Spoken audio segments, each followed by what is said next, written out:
Buen día. Damos la bienvenida al último día de esta enriquecedora semana de la eficiencia energética en el transporte, clausurando la misma con un tema de gran relevancia como es la movilidad.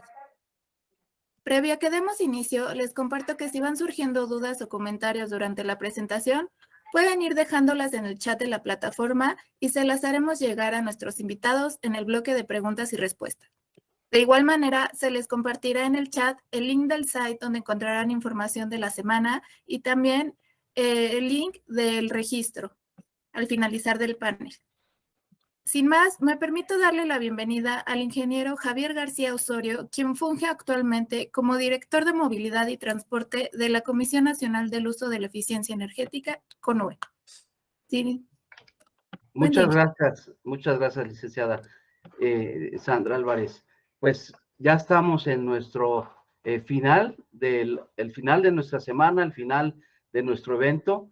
Hemos tenido muy buena audiencia, hemos tenido mucha gente que nos pregunta, hemos tenido sobre todo expositores extraordinarios y el día de hoy, por supuesto que no es la excepción. Hoy vamos a tener un panel muy interesante sobre movilidad sustentable, movilidad sostenible. Y bueno, yo deseo que este día terminemos con broche de oro y los invito a todos a que estemos muy pendientes de lo que van a decir nuestros expertos. Me voy a permitir presentar brevemente a nuestro primer conferencista en la conferencia de apertura. Esta primera conferencia, denominada Hidrógeno Verde y Movilidad Sostenible, está a cargo del maestro Israel Hurtado. El maestro Hurtado se ha destacado por impulsar las energías renovables, el hidrógeno verde, la transición energética y la economía circular. Él es fundador y presidente actualmente de la Asociación Mexicana de Hidrógeno. También participó en la fundación de la Asociación Mexicana de Energía Solar, ASOLMEX, y fue su primer director ejecutivo. En la función pública fue comisionado en la CRE, en la Comisión Reguladora de Energía. También estuvo en la Secretaría de Energía como jefe de la Unidad de Asuntos Jurídicos y ha sido también secretario de los consejos de administración de Pemex y de la Comisión Federal de Electricidad. Pues muchas gracias, Israel. Bienvenido a nuestro evento y te damos la palabra. Adelante. No, muchas gracias, Javier, y bueno, a la CONUE en términos generales por esta invitación, a mi tocayo Israel, y también un saludo a Odón. Y me da mucho gusto poder platicar hoy. Trataré de ser muy breve, entiendo que los tiempos estamos un poco apretados y no quitarle más tiempo a los demás participantes, los cuales también saludo el día de hoy en este inicio de conversaciones hoy. Y pues bueno, yo rápidamente les voy a hablar sobre el hidrógeno, un poquito voy a hacer algo de contexto de entrada y luego ya vamos a caer un poco en lo que es movilidad sostenible, que es el paraguas, ¿no? Que agrupa pues todos este tema de movilidad con hidrógeno, electromovilidad, digamos, otro tipo de combustibles y demás. Pero bueno, vamos a empezar por el principio, como dicen, y para los que no estén tan familiarizados con el tema del hidrógeno, pues comentarles algunas características muy rápido. Como ustedes saben, el hidrógeno pues, es el primer elemento de la tabla periódica. Es el elemento más abundante en el universo. A mí siempre me gusta decir que pues, en el hidrógeno desde hace muchos años se utiliza en diferentes procesos industriales. Fue uno de los combustibles que llevó al hombre a la luna, imagínense, hace ya más de 50 años, y se utiliza hace muchos años, ¿no? Hay una característica importante del hidrógeno que es que siempre se encuentra compuesto con otros elementos, o en su mayoría, digamos, y no es una fuente primaria de energía, es decir, se le considera un vector energético. ¿Y qué significa que digamos que es un vector energético? Pues fundamentalmente que almacena energía. Eso es lo que cuando decimos vector energético. Entonces, estas son algunas de las características, hay muchas más, evidentemente, pero estas son algunas de las principales que a mí me gusta mencionar cuando hablo inicialmente del hidrógeno. Y seguramente ustedes también han visto el tema de los colores del hidrógeno. En realidad, nada más existe un solo átomo del hidrógeno, no es que existan diferentes. Sin embargo, sí se les ha asignado un color para rápidamente identificar cuál es su fuente energética, evidentemente cuál es su materia prima y cuál es su tecnología de producción. Y hablamos más en términos generales de 3 colores del hidrógeno. Hidrógeno gris, que proviene del metano, ¿no? Del gas natural, mediante un proceso, se obtiene mediante un proceso que se llama reformado de metano o reforming, y este es el hidrógeno que más se consume en el mundo. Para que ustedes tengan una idea, aproximadamente el 96% del hidrógeno que se consume en el mundo actualmente es gris. Sin embargo, este hidrógeno, por provenir justamente del metano, mediante este proceso de reformado, pues es también igualmente contaminante como cualquier otro combustible fósil. Luego pasamos al hidrógeno azul. El hidrógeno azul es el puente entre el gris y el verde. También proviene del metano o del carbón, mediante este proceso también de reformado, pero sin embargo en su proceso de obtención ya tiene cierta captura de carbono. Por lo tanto, digamos, es menos contaminante que el gris, pero sin embargo sigue siendo evidentemente contaminante. O genera emisiones, por decirlo así. Entonces, pero bueno, más o menos el 3% del hidrógeno que se consume es azul. Entonces ahí tenemos un 99. Y luego llegamos al verde. El verde es el hidrógeno que está sobre la mesa en los esfuerzos de lucha contra el cambio climático, descarbonización, y es el que se está impulsando por gran parte de los países en el mundo.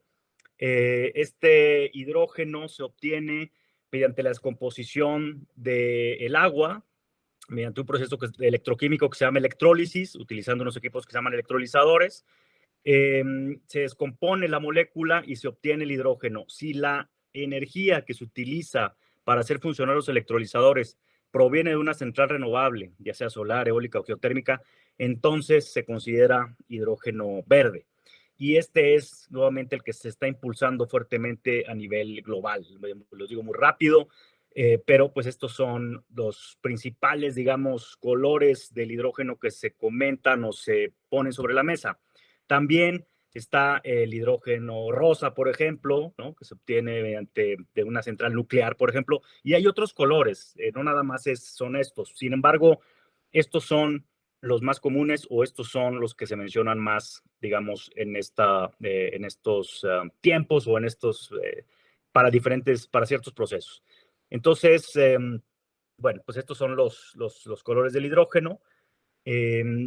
¿Cuáles son los usos y aplicaciones del hidrógeno? Bueno, pues tiene muchos usos y aplicaciones y como yo siempre les digo, ya se utiliza desde hace muchos años, sin embargo es hidrógeno gris.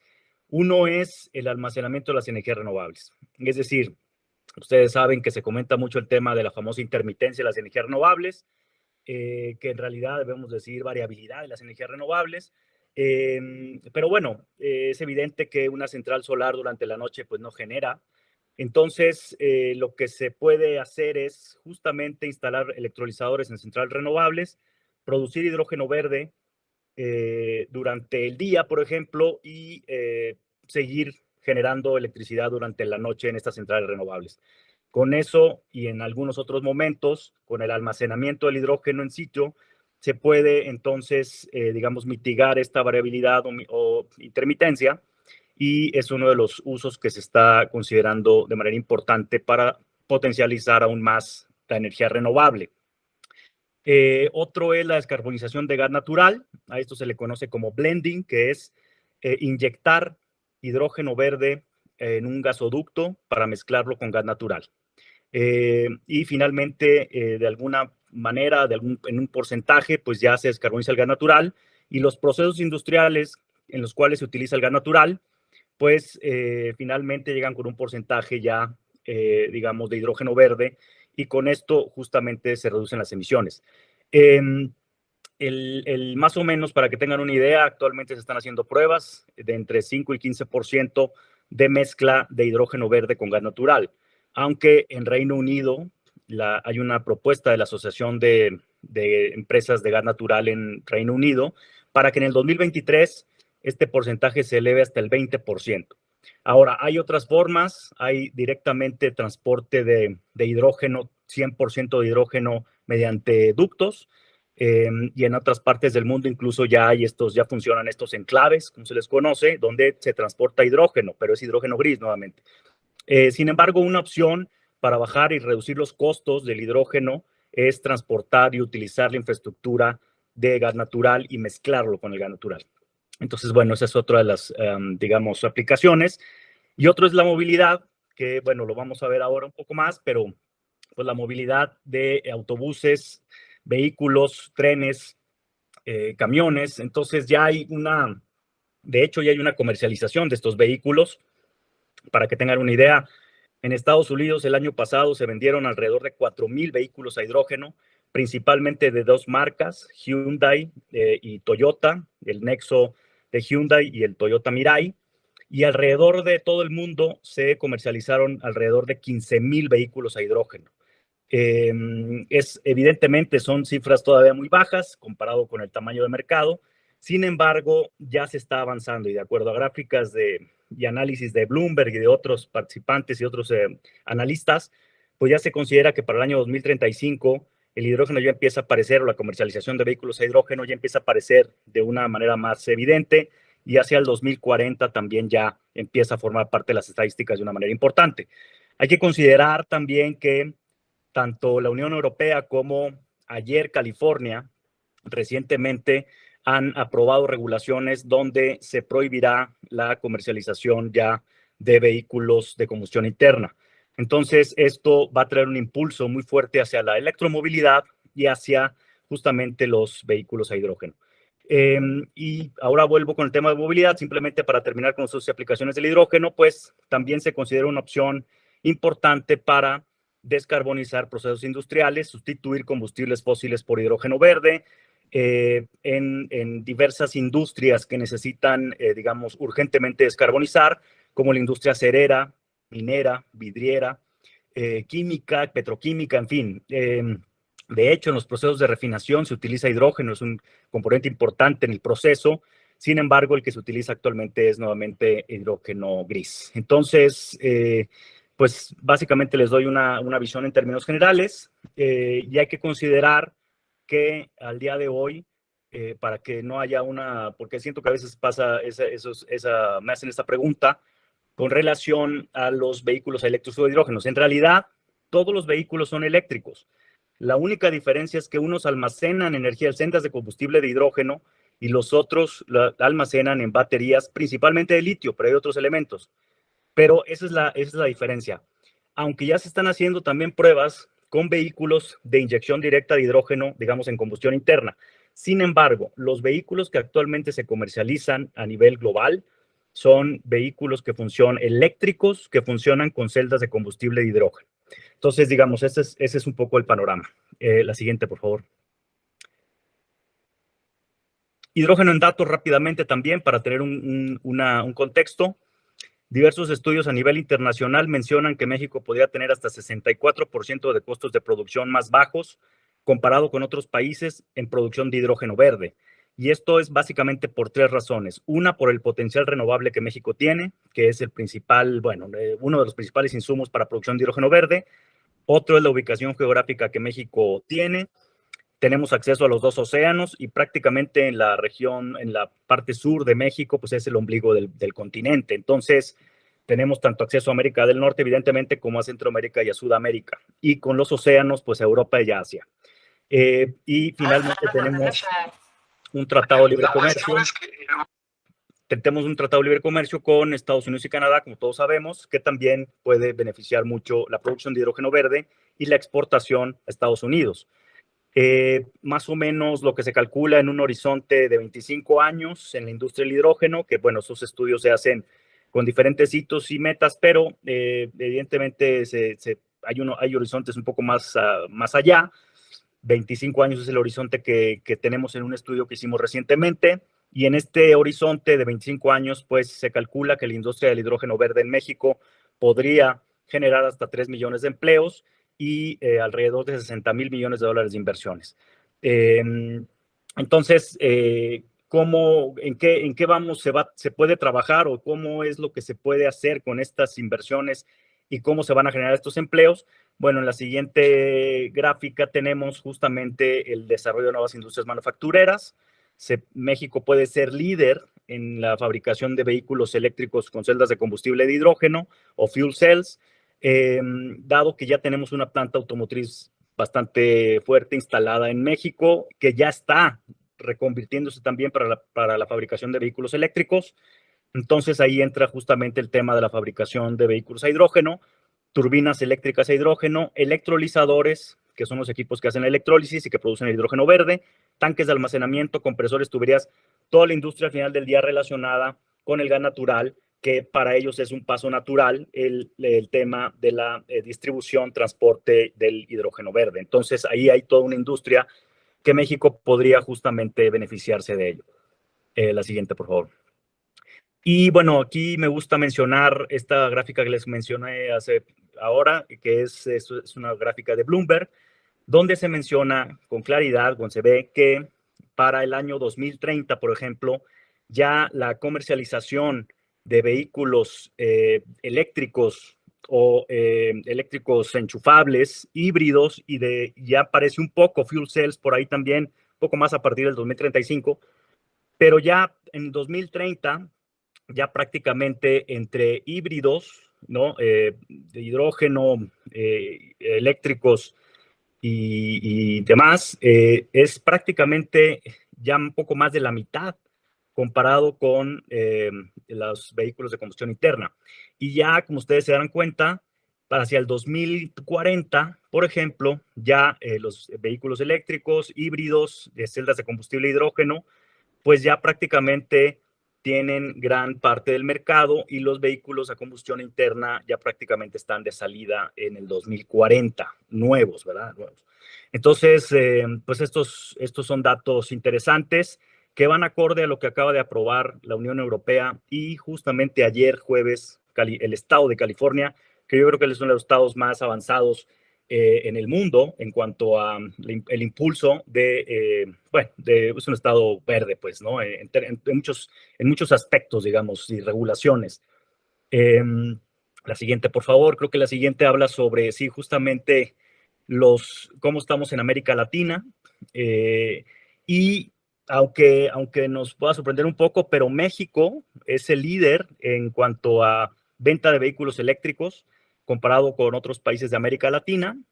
México ocupa el primer lugar del ranking. Esto es a cifras de este primer trimestre del año, comparado contra el año pasado.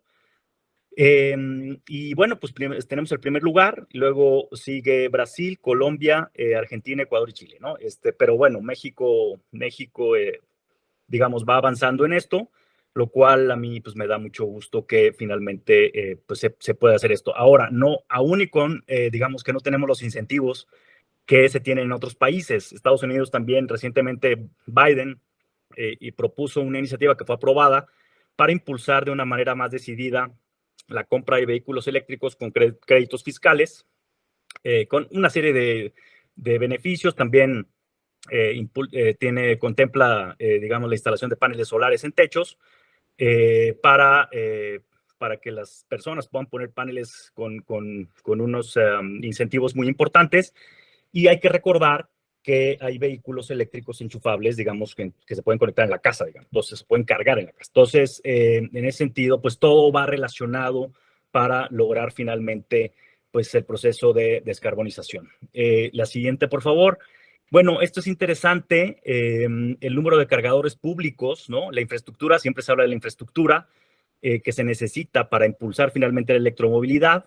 El número de cargadores públicos por cada 1,000 vehículos eléctricos e híbridos conectables, ¿no?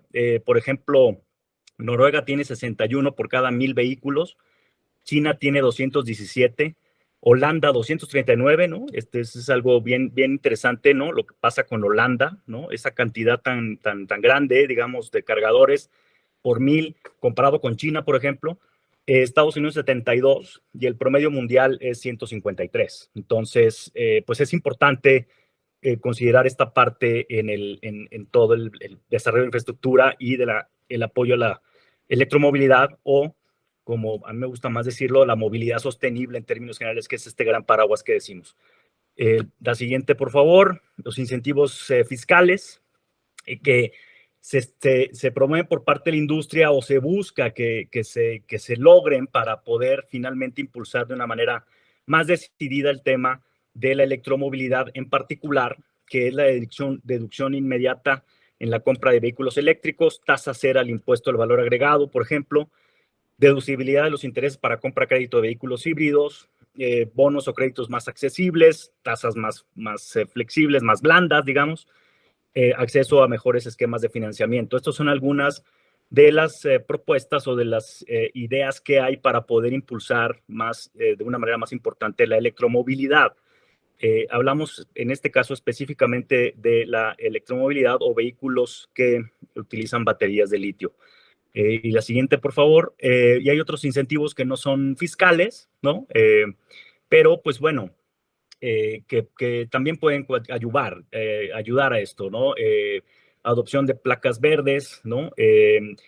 El uso de estacionamientos reservados en algunas ciudades en el mundo, en los centros de las ciudades, no pueden entrar vehículos a combustión interna, nada más pueden entrar, por ejemplo, vehículos eléctricos, y tienen unas placas o unas etiquetas por ahí, estampillas que permiten la entrada a los vehículos, justamente para evitar ya la contaminación en estas ciudades y en los centros en particular.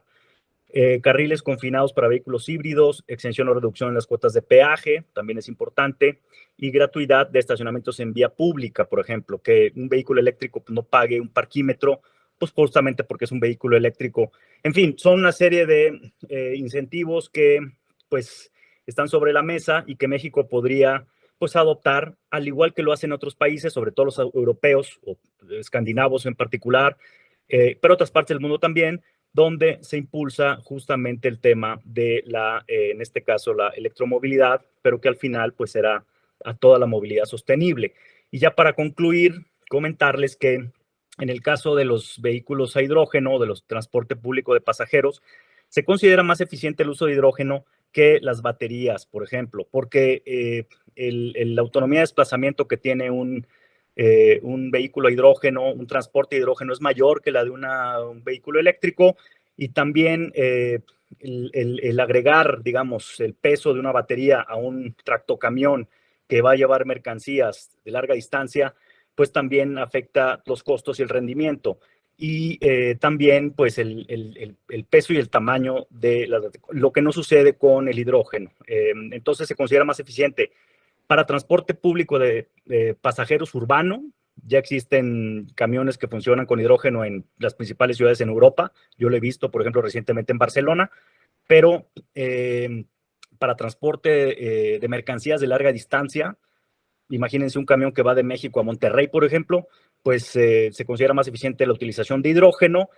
Airbus está haciendo pruebas con aviones con hidrógeno, y también se están haciendo pruebas con barcos.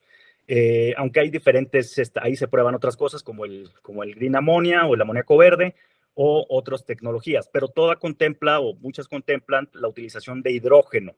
Entonces, pues es interesante lo que está pasando y lo que va a pasar al final del día. Lo que sí es que lo que yo creo es que pues, al final del día la utilización de vehículos de combustión interna, gasolina o a diésel, pues creo que ya tiene fecha de caducidad en vehículos nuevos. Bueno, ya hasta aquí sería mi comentario para terminar a tiempo. Muchas gracias. Muy bien, maestro, excelente. Muchísimas gracias por la información que nos ofreces. Creo que es importante que nuestra audiencia, las dudas que tenga respecto del hidrógeno, con esta presentación, pues hayan quedado más disipadas o disipadas, ¿verdad? Además, muy claro todo lo que nos dices. Y bueno, de hecho, hay varias preguntas, maestro. No sé si podemos empezar con, bueno, aquí quisiera poderlas poner en orden, ¿no? El hidrógeno abonaría a resolver los problemas que van a existir con el manejo de las baterías en los vehículos eléctricos? Sí, bueno, uno de los temas importantes es que siempre se menciona el tema del manejo de la disposición de las baterías al final de su vida útil. Ese es por un lado, y por otro lado el tema de litio, que es el principal, digamos, elemento que se utiliza en las baterías. Hay otros, pero que es el principal y que, bueno, que al final no es un elemento, digamos, que tiene ciertas características, que está en ciertas regiones del mundo en particular, y que su proceso también reviste pues, una tecnología, digamos, para poderlo obtener y producir, digamos, ¿no? Entonces, eh, un vehículo a hidrógeno pues no utiliza baterías de litio, utiliza celdas de combustible, entonces es diferente, digamos, la forma de almacenar energía, aunque todos echan a andar un motor eléctrico, digamos. Entonces, sí, podría ser una de las soluciones, justamente por eso se piensa que puede ser más eficiente que utilizar baterías de litio. Claro. Había un gráfico que nos ofreciste, creo que responde la pregunta que están haciendo aquí, pero te la hago de todas maneras. ¿Se considera como una tecnología de transición en la movilidad o tendrá un papel preponderante como la electromovilidad en México? Por supuesto, acerca del hidrógeno. Sí, yo creo que inicialmente, por, digamos, la infraestructura, el desarrollo de la tecnología y demás, y los costos, sobre todo asociados, va a ser más común ver vehículos eléctricos con baterías comercializándose y circulando en México, como ya sucede, digo, no es que no suceda, ya sucede, los principales fabricantes a nivel mundial ya están fabricando vehículos eléctricos y ya tienen incluso algunos fechas donde van a dejar de fabricar vehículos de combustión interna y van a empezar ya a fabricar solamente vehículos eléctricos. Las principales armadoras ya tienen estas fechas establecidas. Entonces, por lo tanto, eso también va a, digamos, a bajar los costos de los vehículos eléctricos, que todavía, pues hay el comentario de que pues están un poquito más elevados que o mucho más elevados que los de combustión interna. Y por ende también los de hidrógeno. Los de hidrógeno también es un tema interesante, los costos y la infraestructura. Los vehículos de hidrógeno digamos, se recargan en una hidrogenera, así se le conoce como, en vez de una electrolinera o una gasolinera, en una hidrogenera.